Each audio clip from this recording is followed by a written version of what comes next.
Olá, eu sou Jaciene Dias e você me acompanha em mais uma edição do programa Espaço Saúde. Hoje em pauta nós temos cálculo renal com a urologista Patrícia Canelas. A gente também vai falar sobre o Pilates com o fisioterapeuta Diego Mendes. E o programa apresenta uma campanha do Ministério da Saúde falando sobre o Setembro Amarelo, onde o tema é o suicídio. A gente vai para o intervalo e já estamos de volta.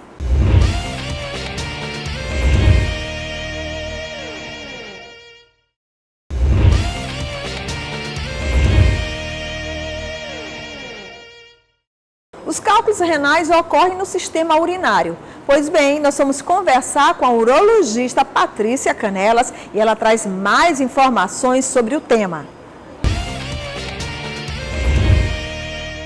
Olá, eu sou Patrícia Canelas e estou hoje aqui no programa Espaço Saúde para falar para vocês um pouquinho sobre cálculo renal.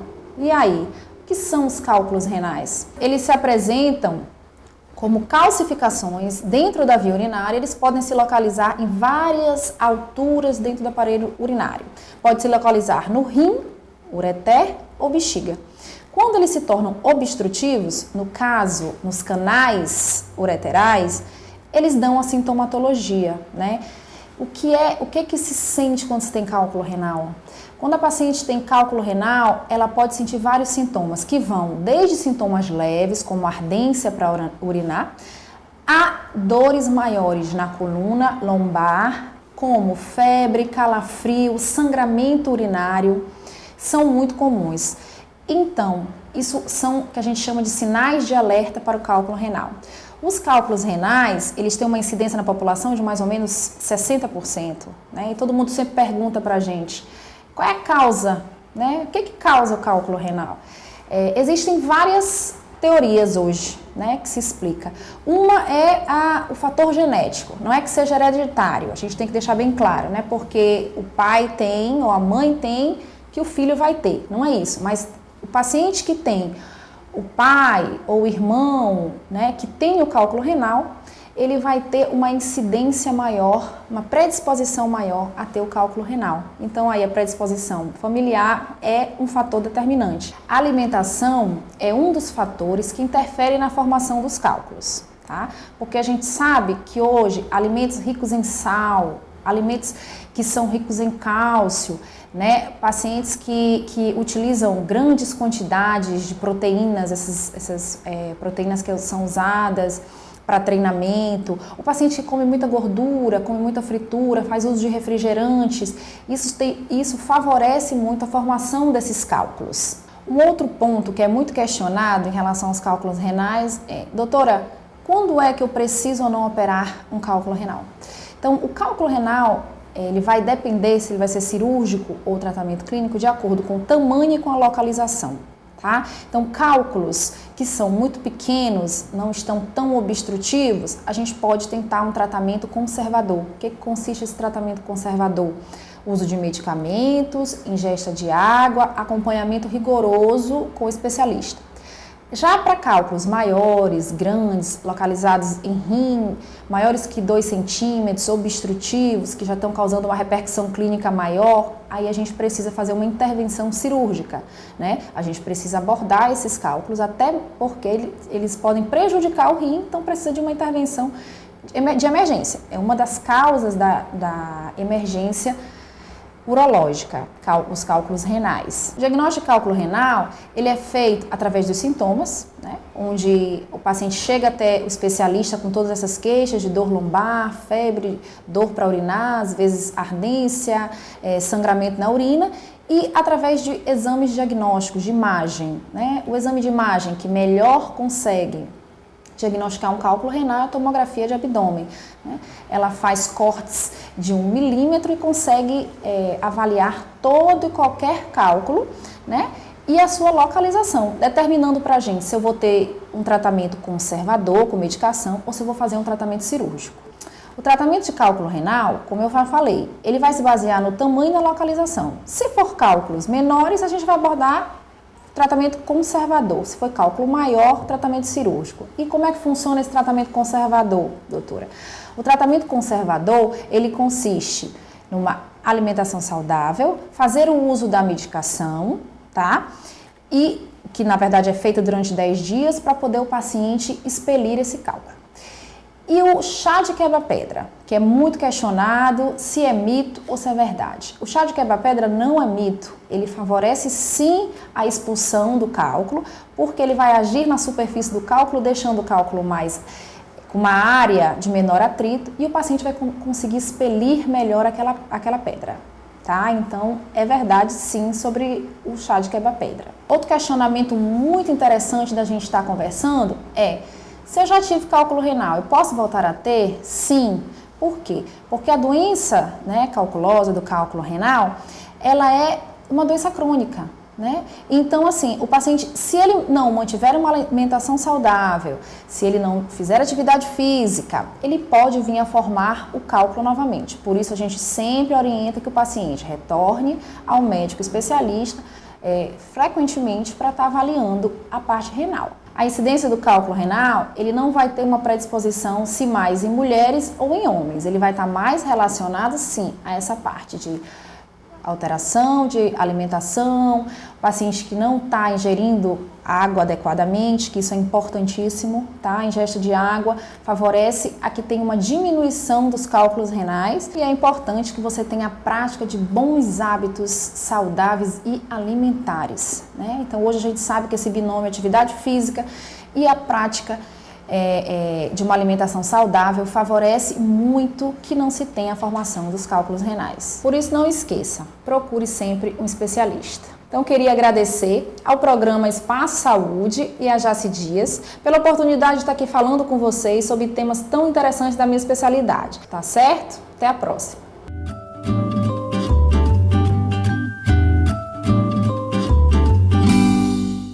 A gente vai para um rápido intervalo e na volta você confere o meu entrevistado da semana, que é o fisioterapeuta Diego Mendes.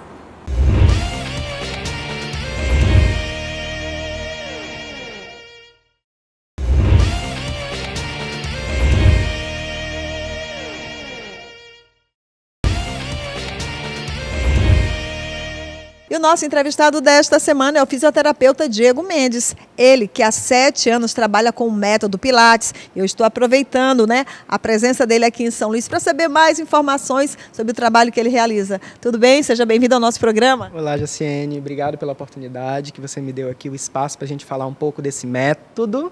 Que Pilates ele se trata de um método e não de uma especialização de nenhuma área da saúde, tá? Que é um método universal, livre e esclarecido que foi criado por uma pessoa autodidata, que foi o alemão Joseph Pilates, tá? E que ele não segue nenhum padrão, como eu já falei, de nenhuma especialidade de saúde, né? Então, se trata de um método, que muitas pessoas pensam: quem pode fazer, quem pode aplicar, por que pode aplicar, o que esses conselhos de classe vão falar.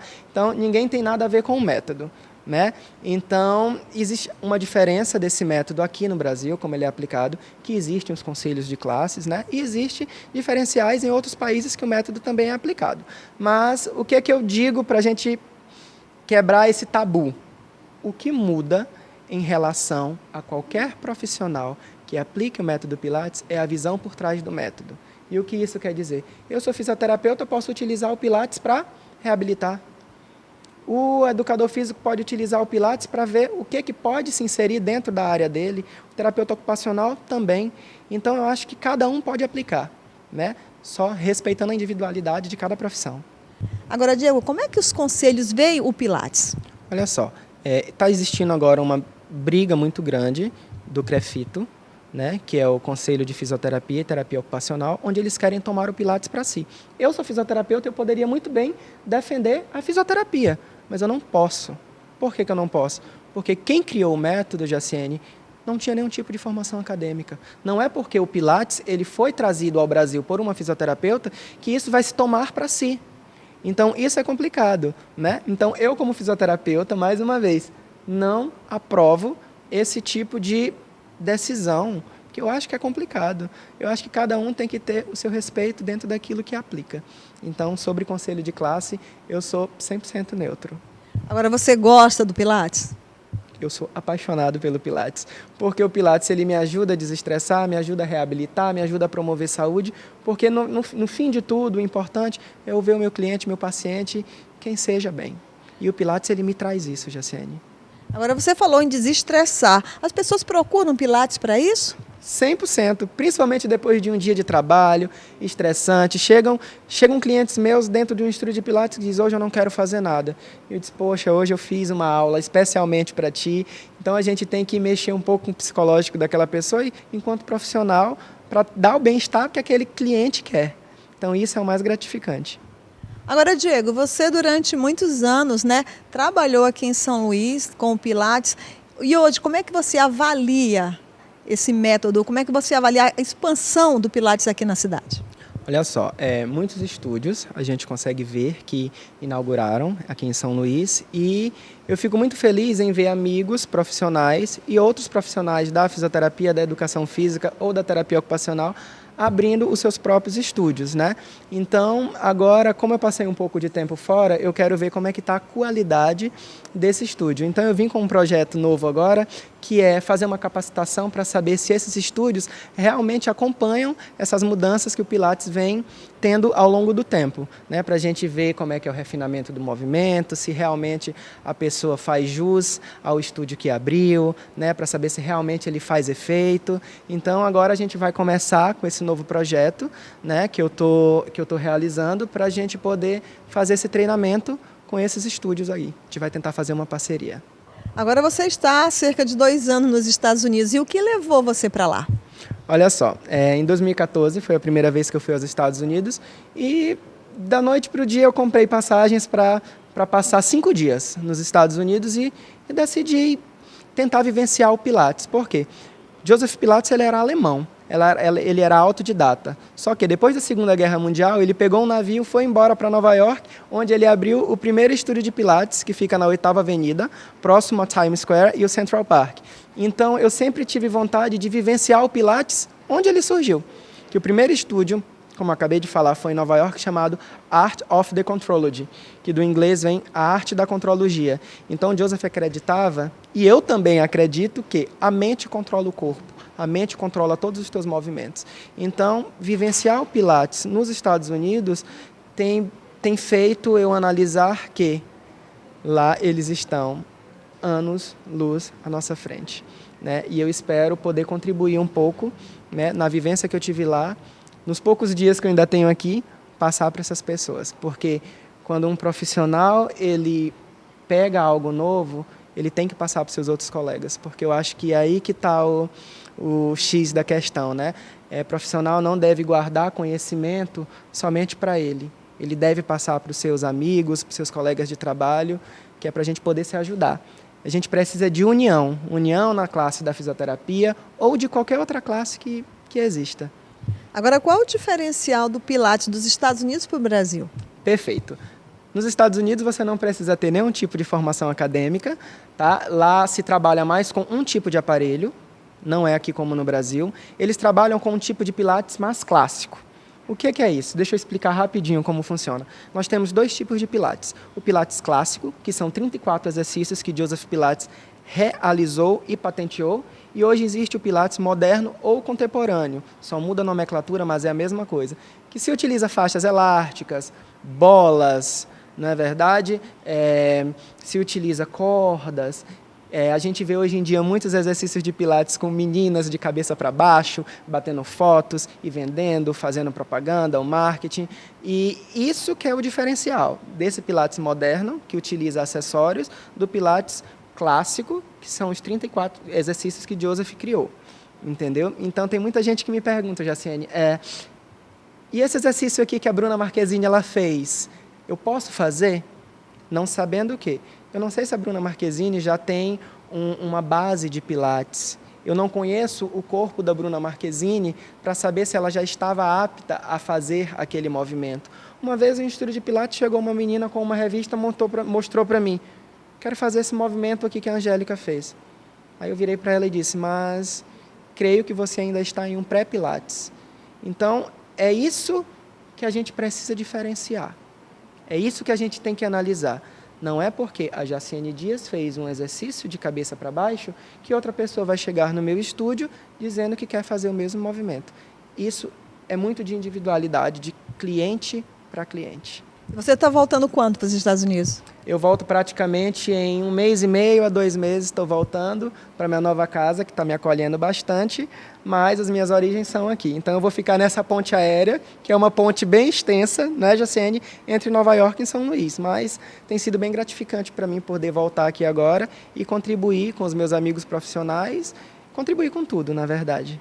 Agora, que dica que você deixa para aquelas pessoas que querem montar um estúdio e que precisam seguir aquele método para que os seus clientes, né, os seus pacientes tenham resultado?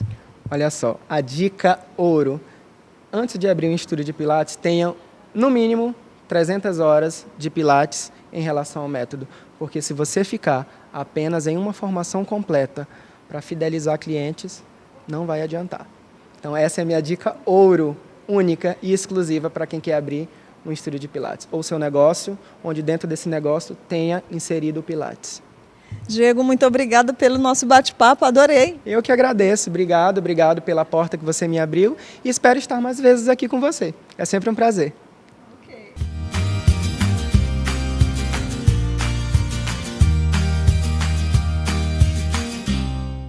A gente vai para um rápido intervalo e já estamos de volta com o programa Espaço Saúde.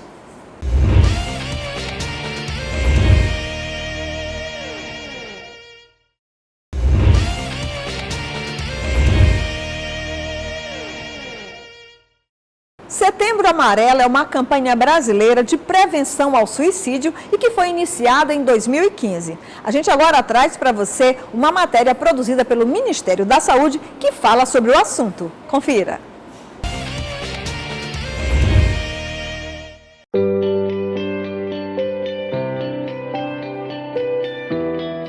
Como dar a devida atenção à pessoa que pode estar em sofrimento. Então, principalmente, é aquela frase, precisamos falar sobre, que está muito usada e, em relação ao suicídio, tem que ser muito bem usada, porque precisamos falar sobre, mas como e quando são dois pontos muito importantes para serem lembrados quando a gente vai fazer a prevenção. Segundo a OMS, cerca de 800 mil pessoas se suicidam por ano no mundo, né? E que isso é um tema que, sendo abordado da forma correta, de forma responsável, ele tem que ser falado durante o ano todo, não só nos picos de crise. O profissional de saúde, principalmente o de saúde mental, vai ser o primeiro a ser acionado em relação a isso. Então, o psiquiatra e o psicólogo, muitas vezes o assistente social, ele vai ter uma participação importante nessas ações de prevenção.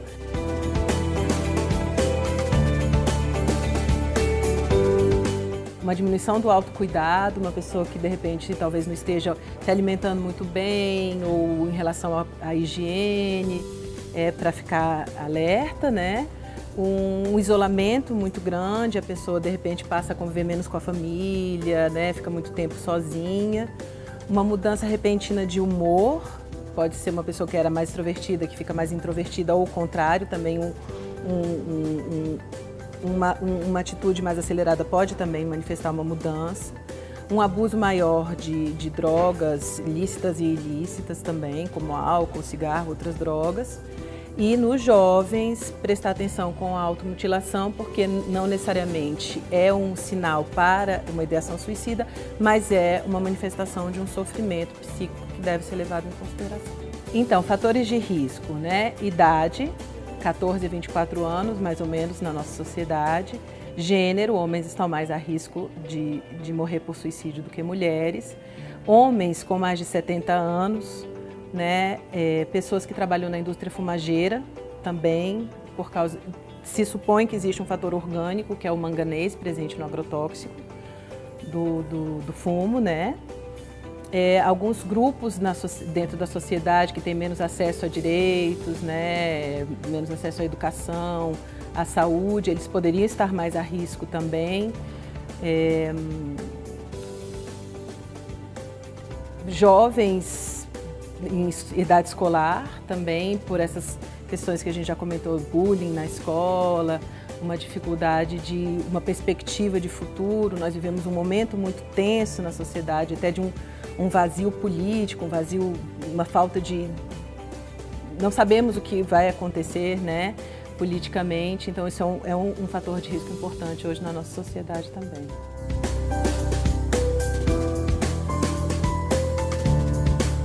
É principalmente ouvir a pessoa. Quando a gente conversa com uma pessoa, à medida que ela vai verbalizando, talvez ela identifique o problema que ela não consegue identificar antes. Não minimizar o problema, fala assim, virei para você, penso em suicídio, ou te falo, penso que a minha vida não vale nada, ou que eu estou cansado de viver. Me perguntar por quê, falar assim, olha, vamos junto. A maioria das pessoas não se sente confortável para fazer isso que eu estou falando. Então, vamos junto ao CAPS. Aí, enquanto CAPS é portas abertas, a gente pode entrar num CAPS, pode pedir ajuda, né? Vamos procurar um profissional, porque só esse movimento de você demonstrar ao outro que você está interessado e que você está dando importância para o sofrimento dele já é um fator de proteção.